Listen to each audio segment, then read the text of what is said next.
Kumusta, magandang araw sa ating lahat mga ka-farmers, mga ka-viewers. So sa araw ito, nasa 85% na po ang natapos namin sa pag-i-install. So dahil nahinto tayo mga ka-farmers na nakaraang araw dahil sa isang tauhan natin na dinala natin sa pagamutan. And then kahapon sobrang lakas ng hangin. So ngayon namin binalikan ang pag-install. So nasa 90% na po mga ka-farmers. 85% to 90% kasi ito na lang ang hindi namin na-installan. Yes! Yan, ilang linya na to po? 6 na lang mga ka-farmers sa 43. So ibig sabihin kunti na lang. Wala guys, kilamigas na umawak guys. So pagkatapos namin mag-install mga ka-farmers, ipapagapang na namin Yan, papaakyatin. So ganyan na mga ka-farmers Kain muna tayo! Care reward.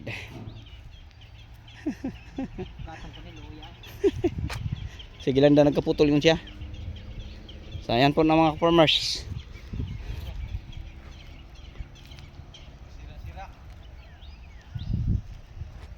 Ayan. So ayan, nakakaakyat na. So yun po ang gagawin namin pagkatapos So 6 lang po kaming nag-install.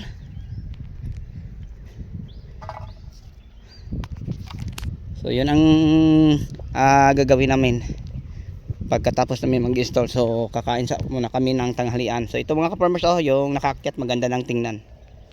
Yan.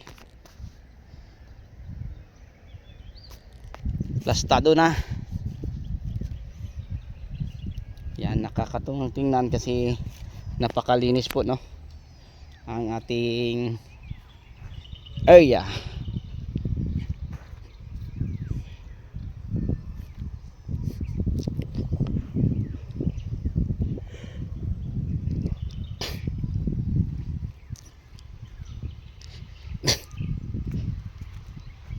So alam niyo mga ka-farmers, dyan kami nagsimula.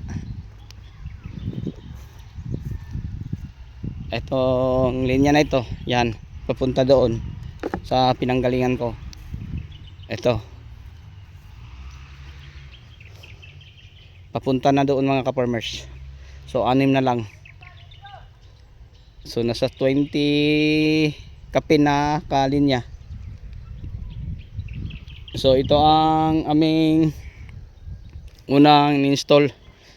Natigil kami dahil sa sobrang lakas ng hangin at saka kahapon, and then yung nagumpisa kami nakarang araw hanggang tanghali lang po kami dahil pagkabandang mga alas 2 sobrang lakas ng hangin hanggang kahapon. So ang ginagawa kahapon, nagpapadilig ng fertilizer. Yan mga ka-farmers kung may ulan pala ang hangin, bagyo na. Grabe, napakalakas po. Yan to, maganda na tingnan yung nakaakyat plastado na. Nakakatuwa ng tingnan mga ka-farmers. So 19 days po pala ang ating ampalaya ngayon. So pagkatapos namin to mapakyat mga ka-farmers, sa linggo na yon, lalagyan na po namin dito ng tie wire sa gitna. So ito na, madami ng sanga dinibanda, yung palaging nabasa sa tubig.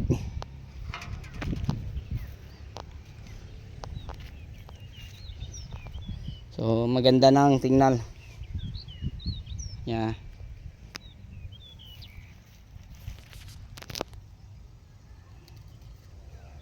So ito ang ating 19 days old. Kung saan mga ka-farmers, ang ulan ay paambon-ambon lang. So masa lang ito sa dinidilig naming tubig. Pero pag ulan mga ka-farmers, wala. Kita ninyo. So tuyong-tuyo ang lupa. So ang aming ginagawa, dinidiligan lang namin para makapag-survive sa init. So mamaya pagbalik namin mamaya pagkatapos namin magtanghalian, tapusin namin yung tag isang linya, and then ipapaakyat. Kasi pag once na mapaakyat natin to mga ka-farmers, dito na natin i-apply ang mga magandang insecticide, fungicide mga ka-farmers, at saka foliar para mabilis lang itong lumago. So yun ang ating gagamitin din eh. So tapusin sa muna namin ang pag-install ng Atlas Patwine, then tapos papagagapangin. So ngayon mga ka-farmers matapos na, and then makapag-umpisa ng makapagkaakyat ng mga ampalaya, and then ang hindi matapos ngayon bukas tatapusin.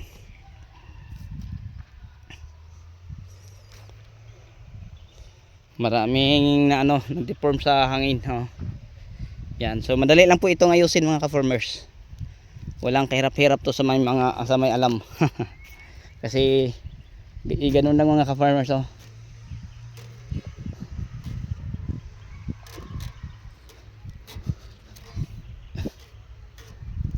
Dahil sa lakas po ng hangin na po.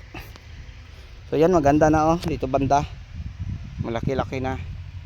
Yun ang una nating pinapagapang. So ang variety din mga ka-farmers, ito po ay mestiza. Yan na sa hangin mga ka-farmers ang dahon Yan, nabugbog. Dahil malakas ang hangin. Pabugso-bugso. Kaya yung ibang to ay naputol Yan, naputol. So yun ang aming aayusin.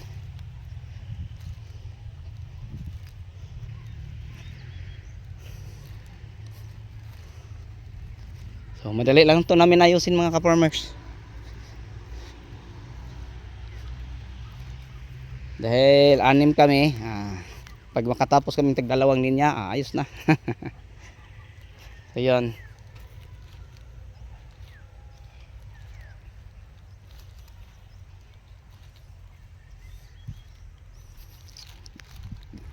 Dahil sa lakas ng hangin, yun ang nangyari. So ito, ready na ang ating area para sa kamatis. So may mga na mga farmers sukat, panungkat, sinukatan na natin. So yung ganito kaluwang mga farmers ay nasa 10,000 kapuno ang kaya nito na kamatis.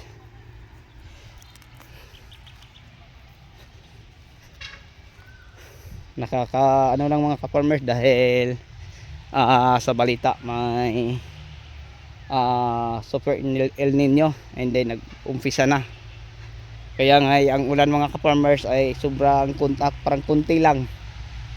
Ito mga ka-farmers, may mulching na kami para din pero hanggang sa ngayon hindi pa kami nakapag-mulching kasi ang ulan mga ka-farmers tamang-tama lang makaalis sa alikabok. Hindi maano mga ka-farmers hanggang sa ilalim kunti lang ang mabasa, parang wala lang 1 inches.